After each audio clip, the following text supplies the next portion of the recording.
반갑습니다, 안녕하십니까. 투애니 여러분. 예, 오늘은 여기 성교기념관 성교기념관 앞에까지 와서 촬영을 진행하고 있습니다.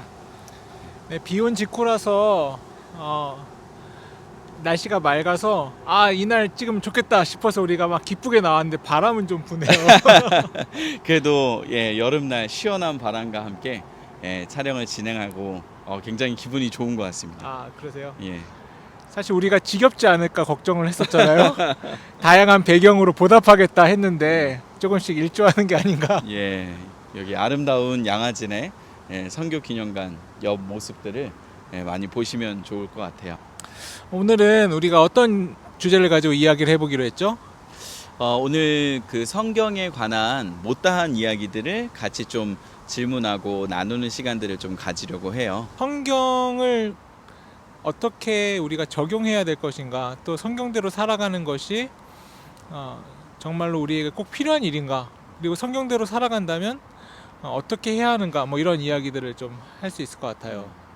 맞아요. 그래서 성경에 관한 다양한 이야기들을 좀 나눠 보는데, 먼저 그 성경에 나와 있는 말씀을 꼭 지켜야 하는가라는 그런 질문을 가진 분들이 좀 있으실 것 같아요. 어떻게 생각하세요? 맞습니다. 요즘에 그것이 너무 예전 도덕적 기준이 아닌가, 그리고 오늘날 이 21세기 첨단 시대에도 적용될 수 있는 말씀인가, 그리고 성경을 따르는 것이 진짜 우리에게 유익인가. 사실 그것은 뭐 첫 시간에 일정 부분 다루긴 했지만, 그렇다면 그러한 부분에 있어서 우리가 성경 따르는 의미를 어떻게 보는 것이 좋을까, 이런 이야기를 제가 좀 추가로 하고 싶어서 저는 이 이야기를 좀 첨언 드렸으면 좋겠습니다. 먼저 예수님께서 우리들에게, 세상을 살아가는 모든 수고하고 무거운 짐진 자들에게 다 내게로 와서 쉬라 라고 말씀을 하셨어요. 마태복음 11장에서 수고하고 무거운 짐진 자들아 내게로 와서 쉬라 라고 말씀을 하시면서, 예수님께서 내 안에 들어왔을 때 내 멍에를 메라, 예수님의 멍에를 메라 라고 말씀을 하시는 부분이 나옵니다. 사실 어릴 때 저는 그 부분을 보면서 좀 이해가 안 됐어요. 기껏 쉬라고 불러놓으셔놓고서 멍에를 메라고 이야기를 하시니까. 근데 나의 멍에를 메라 이렇게 말씀을 하시고, 내 멍에는 쉽다, 가볍다 이렇게 말씀을 하시거든요. 저는 이것을 예수님의 의도를 맞춰서 조금 더 한 발자국 더 들어가서 해석을 하면, 예수님께서 주시는 멍에는 나에게 필요한 멍에다, 나에게 복된 멍에다, 이렇게 말씀을 하시는 부분이다 라고 설명드리고 싶습니다. 사실 예수님의 멍에를 맨다라는 것은 오늘날 성경 말씀을 지키는 것, 하나님의 말씀을 순종하는 것이라고 풀어서 설명드릴 수 있을 것 같은데요. 예수님의 말씀을 듣는 멍에, 예수님의 말씀을 순종하는 멍에는 궁극적으로 우리에게 위로가 되는 멍에고, 우리를 쉬게 하는 멍에고, 우리가 하나님 안에서 참된 기쁨을 얻게 하는 멍에다 라고 설명드릴 수 있을 것 같아요.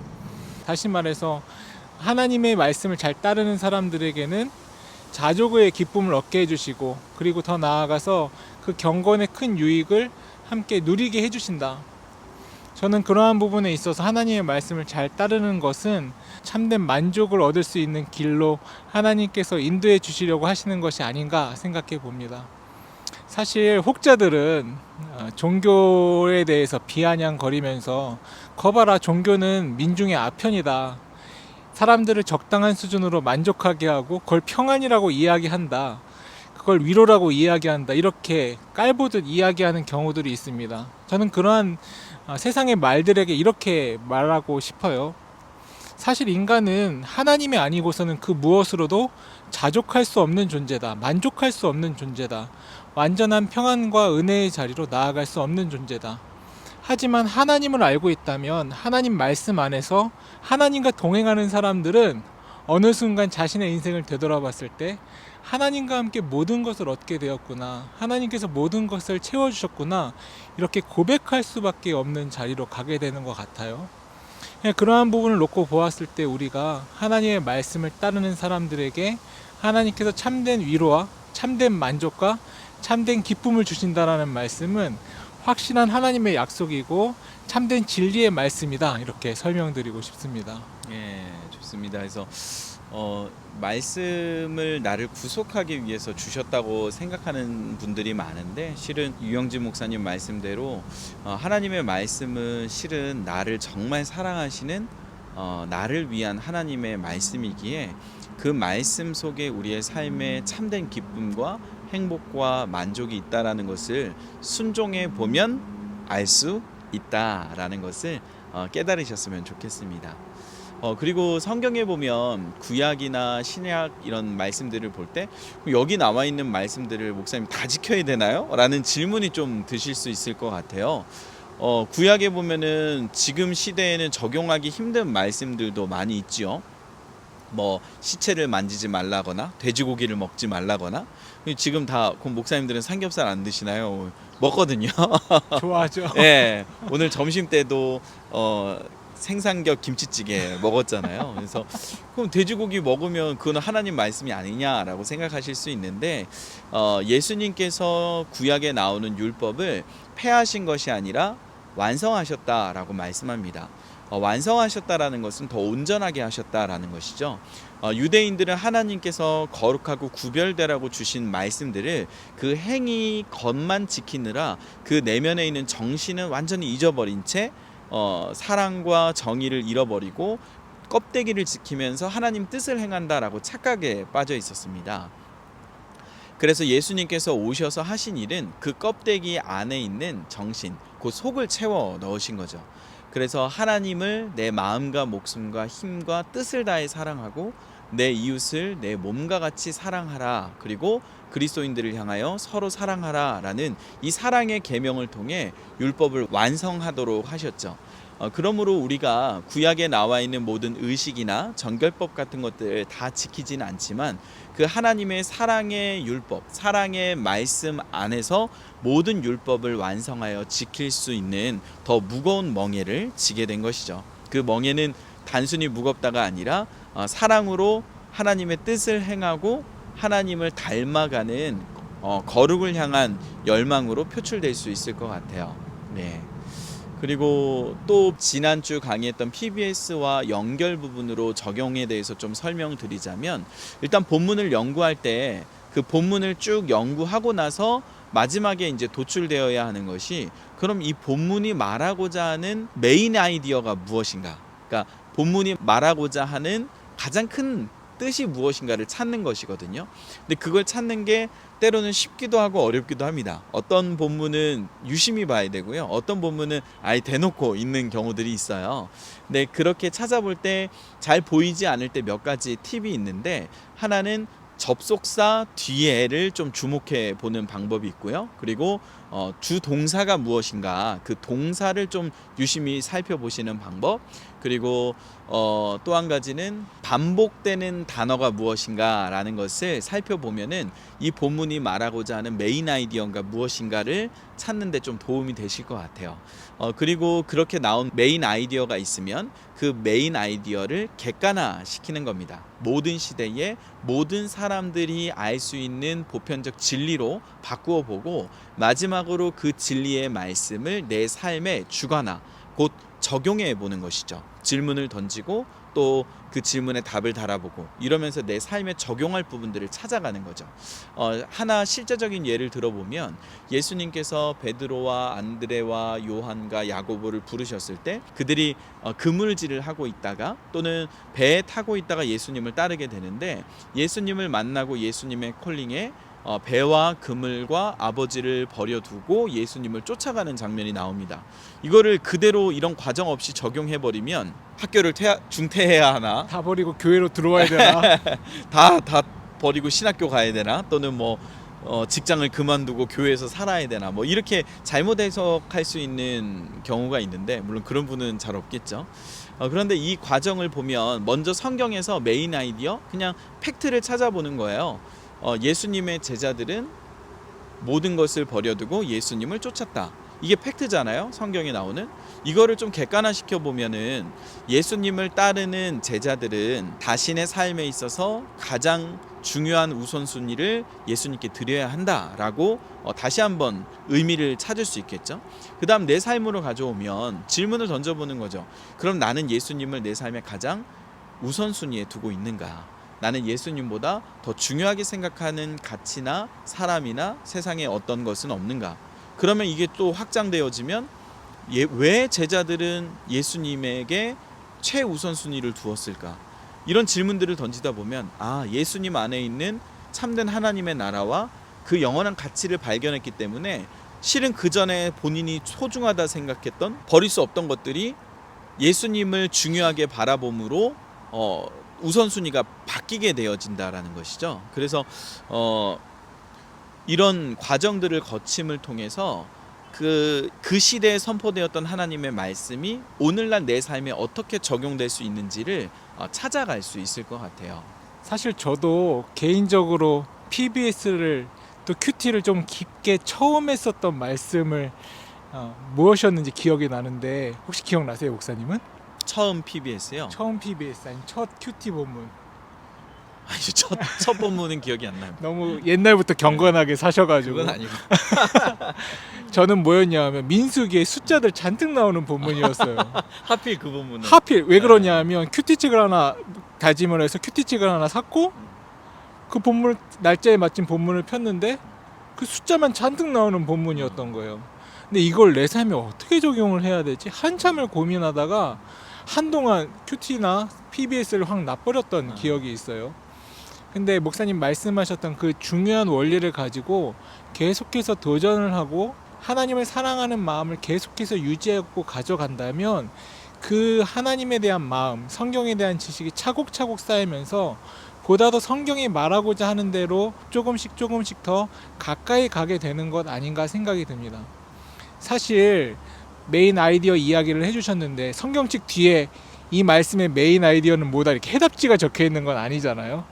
그러한 하나님에 대한 경험, 말씀에 대한 은혜, 또 하나님과 동행하는 시간이 쌓이면 쌓일수록 성경에 대한 통전적인 지식이 쌓일수록 하나님의 말씀을 보는 눈이 생긴다. 그리고 하나님의 말씀을 적용할 수 있는 내 안에서의 참된 기준과 힘이 생긴다. 그러한 부분에 있어서 PBS는 한순간에 이루어지는 건 아니지만 하나님 안에서 우리가 계속 연단해야 하는 중요한 과정이다. 이렇게 좀 말씀드릴 수 있을 것 같아요. 네, 맞아요. 특히 신천지 이단들 같은 경우에 이런 말씀을 왜곡해서 잘못된 교리들로 이렇게 사람들을 미혹하는 경우가 있는데 조금만 PBS를 할 줄 안다면 이 본문이 그런 걸 말하는 게 아닌데 라는 것을 쉽게 찾을 수 있다는 거죠.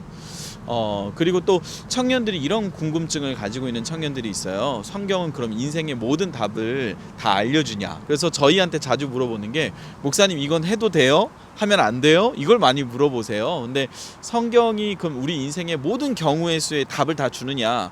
그렇지는 않거든요. 예를 들면 성경에 게임 해라, 게임 하지 마라, 뭐 게임 오래 하면 안 된다 이런 말씀 없잖아요. 그 시대엔 게임이 없었으니까. 네, 그러니까요. 근데 성경은 어떤 모든 경우에 대한 답을 주는 책이 아니라 우리 삶의 중요한 가치관, 추구해야 할 가치관과 삶의 원리를 알려주는 책이거든요. 예를 들면 덕의 원리라는 것이 있는데 내가 아무리 어떤 행위를 할 자유가 있고 또 능력이 있고 환경이 된다 할지라도 내가 이 행동을 함으로써 타인이 실족할 수 있거든. 내 자유와 내 선택을 제한할 수 있다라는 것이죠. 이것은 굉장히 아름다운 삶의 원리죠.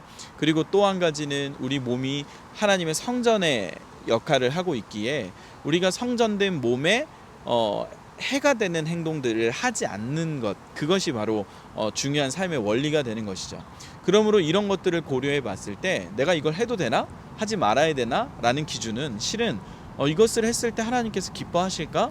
그리고 이것을 했을 때 누군가에게 폐가 되지 않는가? 이게 이웃에 대한 사랑과 연결되어져 있는가? 그리고 마지막으로 이것이 복음에 합당한 삶인가? 라는 이런 세 가지 원리들과 여러 가지 성경의 원리들을 적용해 보면 그 행동에 대해서 선택할 수 있는 기준들이 생길 것 같아요. 그래서 뭔가 너무 어린아이 같이 이거 해도 돼? 안 해도 돼의 문제가 아니라 좀 더 넓은 관점에서 성경의 원리를 적용하면 삶의 선택들을 좀 더 쉽게 하나님의 뜻대로 분별할 수 있을 것 같아요. 맞습니다. 그리고 사실 우리가 하나님의 뜻을 간절히 찾을 때는 그간 내 욕망대로 살다가 급한 일을 딱 만나게 됐을 때 갑자기 급하게 하나님의 뜻을 땡겨 쓰려고 하는 경우들이 있어요. 예를 들어 수능을 쳤고 이 점수에 따라서 무슨 과를 써야 되지? 그제서야 하나님의 뜻을 막 물으려고 한다는 거죠. 또 어떤 회사를 지원을 했을 때 뭐 면접날이 같아요. 그럼 어느 회사를 가야 되지? 근데 그러한 어떤 일차원적인 하나님의 뜻을 묻는 문제는 저는 성경에서 찾기보다 그간 내가 하나님의 뜻과 중심을 따라서 어떻게 순종하며 살아왔는가, 그리고 그 결과 그 중심 안에서 하나님 앞에서의 성실함의 뜻을 따라간다면 그 과정 가운데 하나님의 뜻을 계속 확인하게 되는 부분들이 많은 것 같아요. 그래서 하나님의 뜻은 매일 만나게 되는 말씀의 중심, 목사님 말씀하셨던 하나님의 말씀의 큰 기준 가운데서 내가 하나님과 동행하며 살아갔을 때 내 삶에서 지속적으로 계속 분명하게 확인되어 간다. 보다 더 하나님께서 내 인생을 통하여 드러내시고자 하시는 하나님의 뜻을 점점 더 확장하여 알게 된다. 또 이렇게 함께 설명드리고 싶습니다. 예. 그리고 마지막으로 이런 질문을 가지고 있는 친구들이 있어요. 이제 구약의 여러 인물이라든지 이스라엘 백성들이 행한 일들, 사사기 같은 거 보면은 너무 진짜 끔찍한 내용들이 많잖아요. 그런 걸 보면서 성경이 하나님의 말씀이라고 했는데 실은 뭐 지금 나오는 여러 사회 뉴스보다 더 심각한 이런 죄악된 스토리들이 이렇게 많이 나오고, 다윗이라는 인물도 굉장히 난 좋은 인물인 줄 알았는데 보니까 뭐 간음에다가 살인 교사죄에다가 뭐 이런 걸 보면 도대체 성경이 왜 이렇게 그 비도덕적인 내용들이 많이 있는가라는 것으로 좀 실족하는 경우가 생길 수 있는데, 실은 성경은 도덕책이나 위인전이 아니라 거룩하신 하나님을 떠난 인간이 얼마나 악한 죄에 빠져 있고 망가져 있는가를 알려주는 책입니다. 그래서 내가 그 죄악에 빠져 있는 인간임을 깨닫고 신실하신 하나님의 구원의 길을 알고 찾아오도록 도와주는 책이 성경책이기 때문에, 만약에 그 책을 읽고 실족했거든 잘하신 겁니다. 그게 우리의 모습이고 실은 그게 우리의 본성, 죄악된 본성을 비추어주는 거울이 되기 때문이죠. 그래서 성경을 읽으면서 어떤 도덕책이나 위인전이 아니라 우리 인간이 그만큼 악한 죄인이구나, 그에 반해 하나님은 신실하게 끝까지 우리를 사랑하시고 우리를 구원하시기 위하여 그 아들 예수 그리스도를 허락하신 좋으신 아버지시구나 라는 것을 고백하는 데까지 좀 나아가셨으면 좋겠어요. 사실 오늘날 이 코로나의 위기 속에서 많은 회의주의, 그리고 냉소적인 물질주의, 그리고 현재의 어떤 취직이라던가 미래에 대한 암울한 상황 때문에 도대체 성경이라는 것이 우리에게 무슨 의미가 있는가, 이런 근본적인 질문들이 막 피어날 수도 있을 그런 시기인 것 같아요. 그럴 때일수록 신앙의 ABC, A, 성경으로 돌아가서 우리 하나님에 대한 마음, 하나님의 뜻, 하나님의 큰 원리를 다시금 내 삶과 내 마음에 심어 살아간다면 내 삶과 이 우주 만물에 충만하신 하나님의 은혜, 하나님의 역사하심을 다시금 회복하며 나아갈 수 있지 않을까, 이런 기대를 가져봅니다. 예, 그런 의미에서 다음 주에는 이제 기도에 대한 내용들을 다룰 텐데요. 주제는 이겁니다. 하나님은 왜 내 기도에 응답하지 않으실까? 내 기도가 왜 응답되지 않는지 그 이유들을 함께 살펴보면서 이제 기도에 대한 내용들을 같이 좀 나눠봤으면 좋겠습니다. 왜 기도에 응답하지 않으실까? 그 얘기는 반대로 이야기를 하면 우리가 어떻게 기도했을 때 또 하나님의 기도의 응답이라는 것은 무엇인가, 이러한 질문에 대해서 좀 더 폭넓게 생각해 볼 수 있는 기회가 될 수 있을 것 같아요. 예, 그래서 오늘로 성경에 대한 강의는 마무리하고요. 다음 주 강의 많이 기대해 주시고, 또 현장 예배 오시는 분들 함께 또 얼굴 인사하면서 그렇게 또 6월을 보냈으면 좋겠습니다. 예, 오늘은 여기서 인사드리도록 하겠습니다. 안녕히 계세요. 고생하셨습니다. 바람이 많이 부네.